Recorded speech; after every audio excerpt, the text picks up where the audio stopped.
Hi, I'm Shashank Bhargav, and you're listening to Three Things, the Indian Express news show.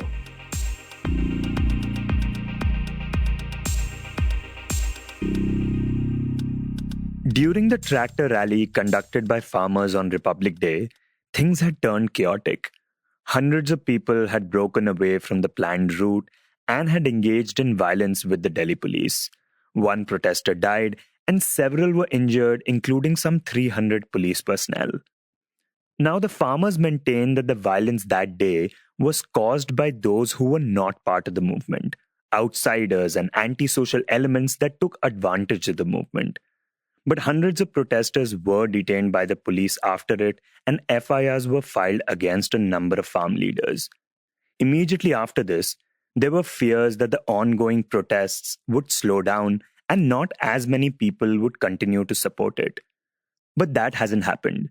In fact, now the protests have seen a fresh revival, a new impetus, especially at the Ghazipur site, which lies at the UP and Delhi border and is one of the three main sites where farmers have been protesting. The Ghazipur site is where farmers mainly from UP and Uttarakhand have been protesting. In this episode, we look at how this revival happened, the impact it has had, and how the BJP is now reacting to it. For this, we begin by speaking to Amil Bhatnagar, who has been covering the protests for the Indian Express. And he first talks about what happened in the wake of the Republic Day violence. In the wake of that, UP government issued an order on Thursday, specifically by the Ghaziabad administration, saying that by Thursday night, the Ghazipur protest has to wrap up. The administration and the police are ready for any circumstance. They're prepared. And this protest site has to just clear out. So once that order was issued, the police got into action. There was a heavy deployment. There were more than 1,000 policemen at that small Ghazipur stretch. So by 6 to 7 p.m., there were lesser people at Ghazipur, and everyone was under the notion that by Thursday night, whether it be voluntary or through police action, the protest site will actually be vacated. He says there were apprehensions also because Ghazipur hasn't really seen as many protesters as compared to the other protest sites like Tikri and Singhu. Like at Singhu, one can witness 15 to 20,000 people, but at Ghazipur, the crowd size had only been about 3,000. Now on Thursday, when more police personnel were being deployed and people there were feeling apprehensive, the Bharatiya Kisan Union leader Rakesh Tikait addressed the media. And in that short address, he broke down, saying that the government has done enough and, he would not move, even if it means that all of them had to lay down their lives, because this was now or never for them.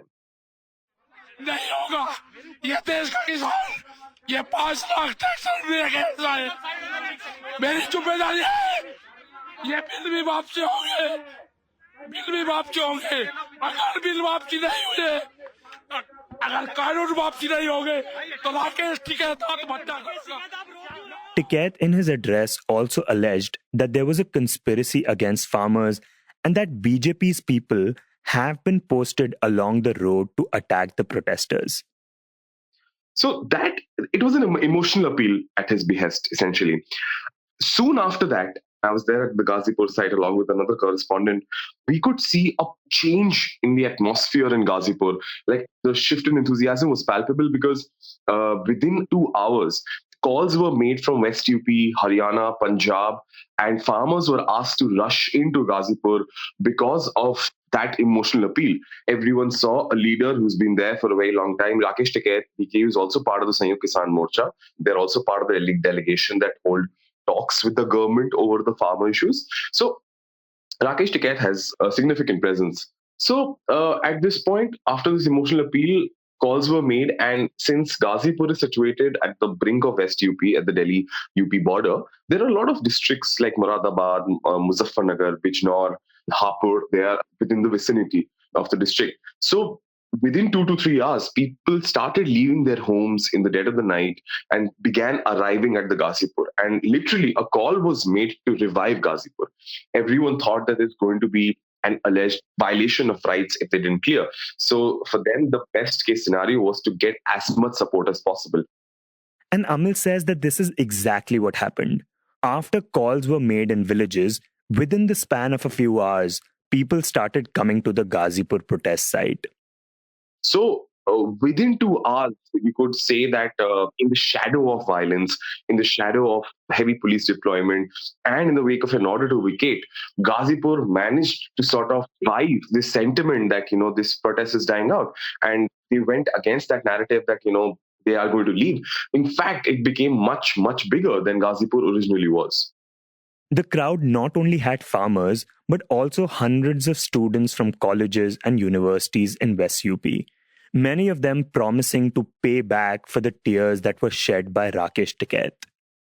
In fact, there were people who at Singhu and other protest sites who made calls that, wherever you are, just go and reach Ghazipur. So Ghazipur, expected to be this flashpoint, had suddenly become a symbol of, resistance for the farmers because there was going to be so much crowd. In fact, we also did not anticipate the kind of crowd that we were expecting. But by 11, for example, I was standing next to the stage, and around 10:30, a group of 20 men chanting Jai Jawan, Jai Kisan started walking in the protest.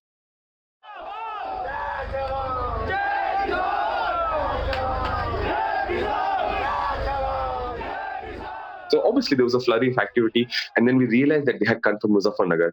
I spoke to one of them. He said that where I'm coming from, there are 500 tractors who have already left, and the convoy is being joined by other tractors from similar districts.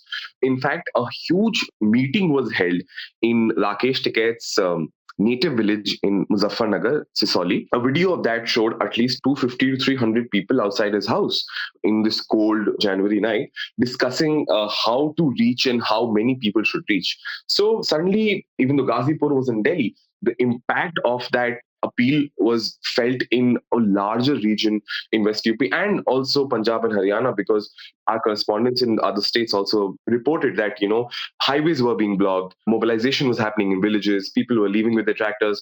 So that protest site again became this larger call for the protest. And in fact, it could be felt in other protest sites as well, because there was activity in Singhu as well. So initially the thing was that people wanted to ensure that there is enough support against police action. But after a while, police action became secondary, and it was just that our protest has to go on. So when I was there, I could feel that enthusiasm revive in that 2 to 3 hours. After this, Amil says police called off the orders to have the Ghazipur site vacated. By 1 a.m., he says, a lot of police and extra security personnel began to leave. Now, he says, the police and the administration are waiting to see how things unfold, especially considering the scale at which the protest at Ghazipur is scaling.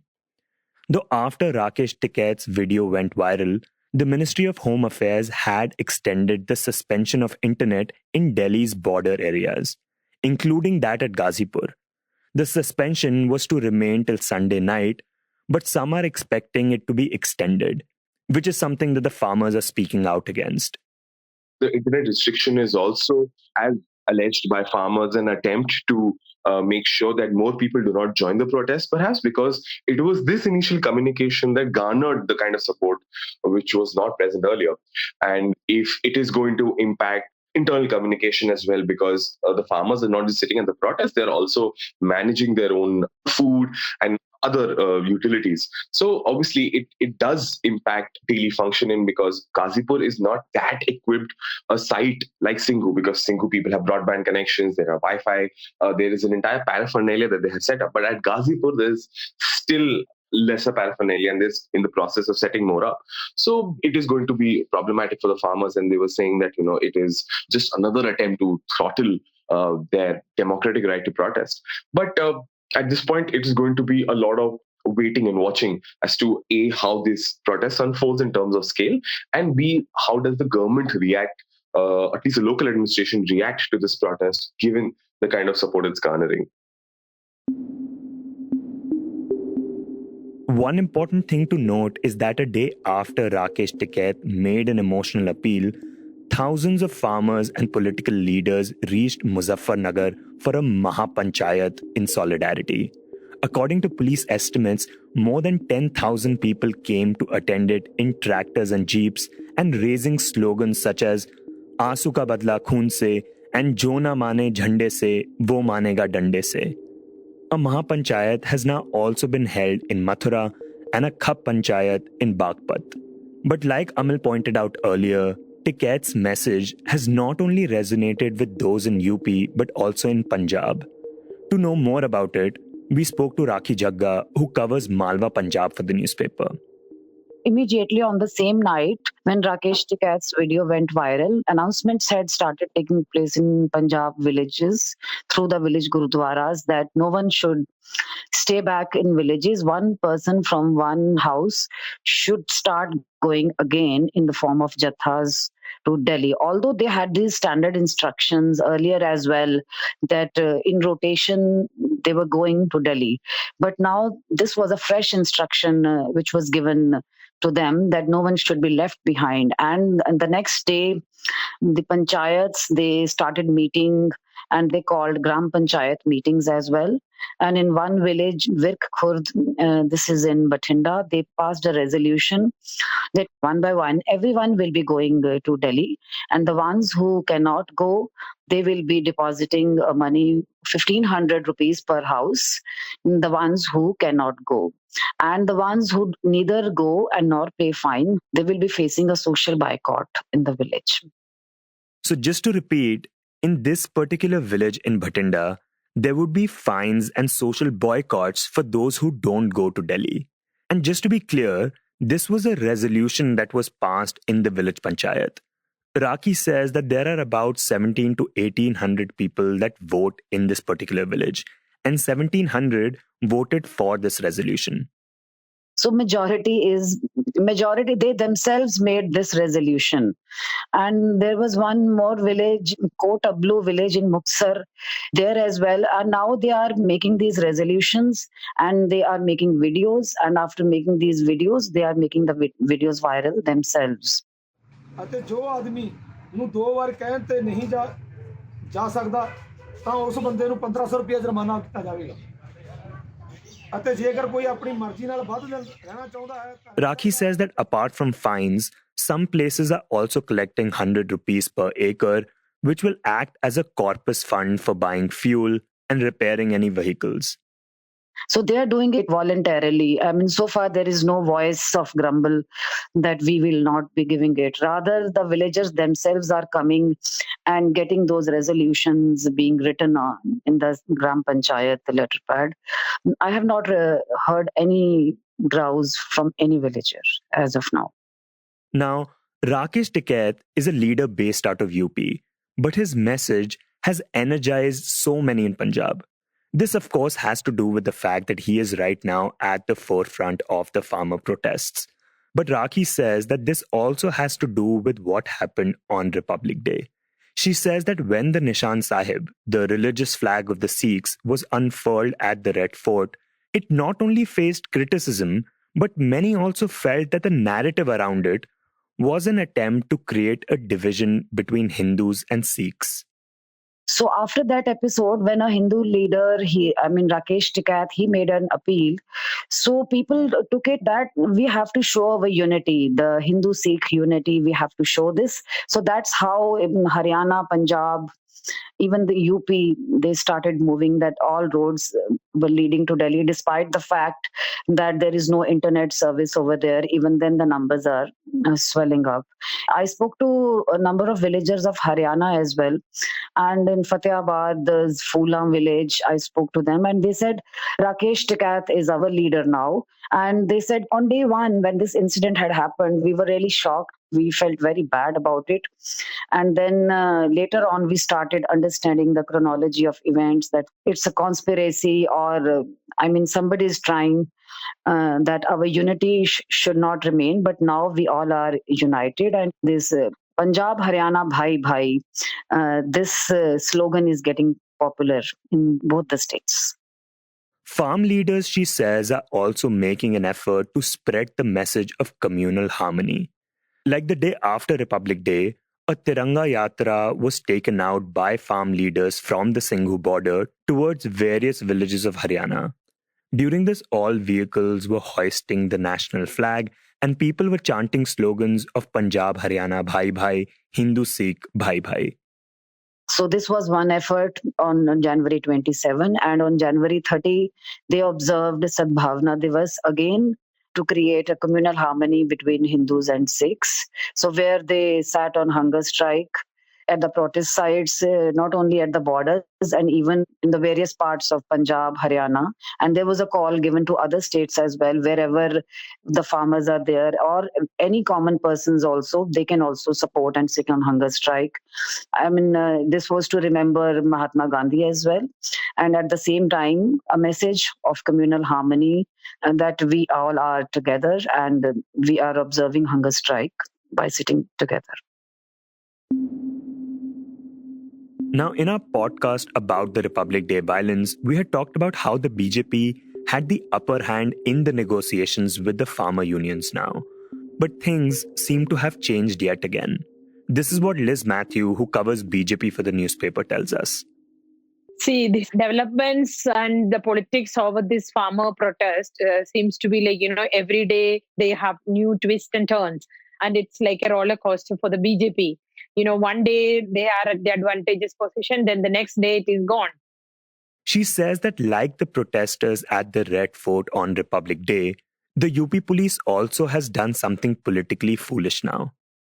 They tried to, when the farmers from Uttar Pradesh also joined the protesters, what they tried to do was they tried to remove the protesters from the Ghaziabad border by force, or like there is a deployment of huge forces. So it actually gave a kind of indication that they would try to remove the protesters from where they were sitting. This had alerted the farm leaders, and as we know, Rakesh Tikayat came before television channels and he cried. This scene of Rakesh Tikayat crying has actually worked adversely or worked against BJP's political interest in the state. Now, to understand exactly how this has impacted the BJP, we need to talk a bit more about the farm leader Rakesh Tikayat. Tikayat is 51 years old, belongs to the Jat community, and was once a Delhi police constable. In the past, he contested the 2007 UP Assembly elections from the Khatoli seat with the support of the Congress, but could not win. Then in the 2014 Lok Sabha polls, he fought on the Rashtriya Lok Dal or the RLD ticket from Amroha, but lost again after getting only about 9,500 votes. Tikayat, however, does come from a strong political family. His father has been an influential figure in Muzaffarnagar, and his elder brother heads the Balyal Khup in the district. Liz says that around 84 villages are under the Tikayat control. So, like a BJP leader, a senior BJP leader was telling me in parliament, the Jat community is some kind of emotional people.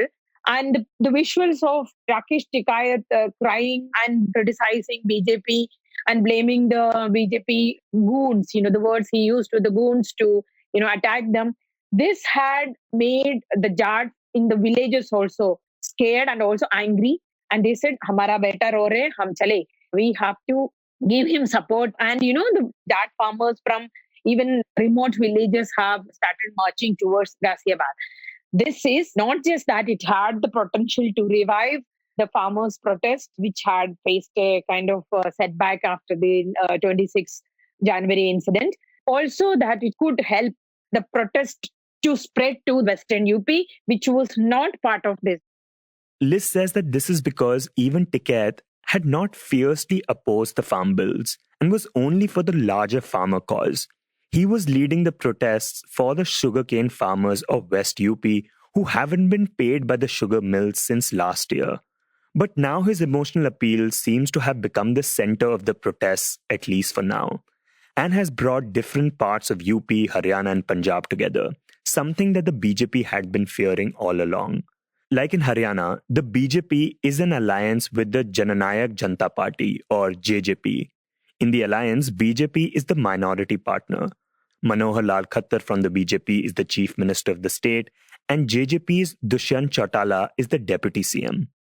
And Dushyant Chautala had won seats in the last assembly election, claiming the legacy of Devi Lal.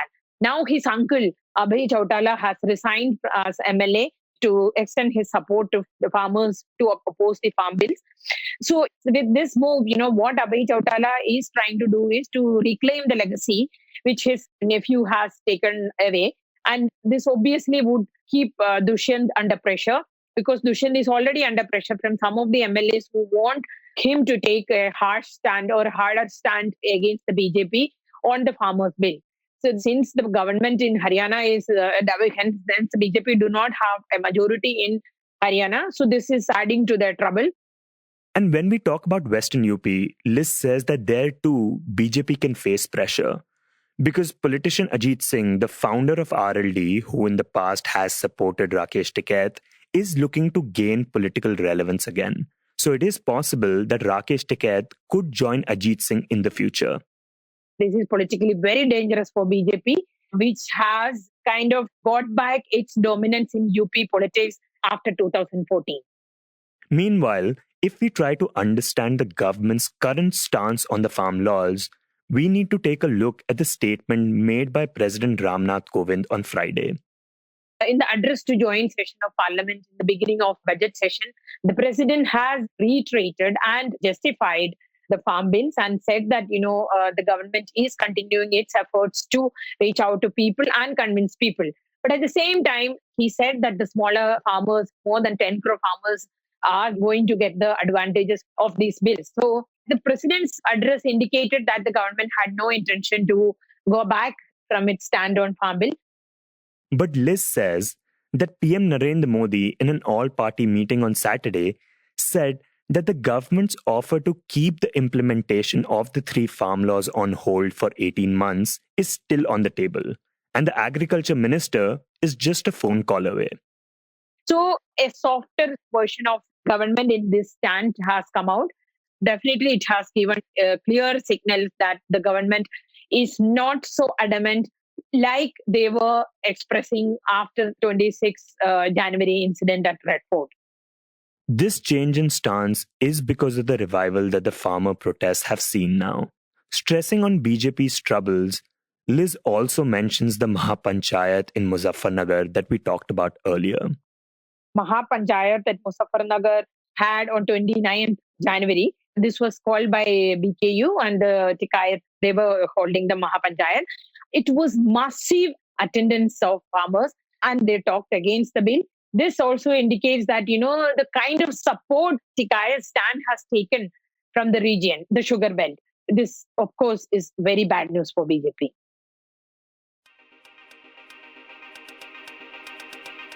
You were listening to 3 Things by The Indian Express. Today's show was written and produced by me, Shashank Bhargav, and as always was edited and mixed by our producer, Joshua Thomas.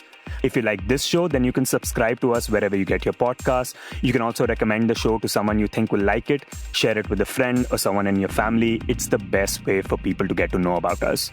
You can also tweet us at Express Audio and write to us at podcast@indianexpress.com.